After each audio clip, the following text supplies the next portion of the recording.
பிசாசு தன்னுடைய நோக்கங்களுக்காக தன்னுடைய திட்டங்களுக்காக ஆள் எடுக்கும் பொழுது எவன் ஞானியோ அவன் எடுப்பான். எவன் உலகத்தில் பெர்ஃபெக்டாக இருக்கிறானோ, உலக ஞானத்தில் அப்படி எல்லாம் இந்த டேட்டா அந்த டேட்டா எல்லாம் அவனுக்கு தெரியுதோ அவன் எடுப்பான்.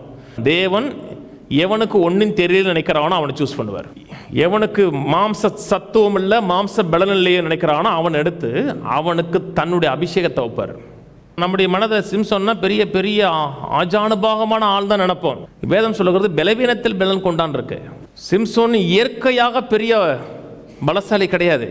இயற்கையாக பெரிய பலசாலி, அவன் 1000 பேரை அடிப்பான், ஒத்தையால் அடிப்பான் அப்படி நினைத்தோம் என்றால் அந்த தலைமுடியை சிரைச்சதுக்கு அப்புறம் அடிச்சிருக்கணும்.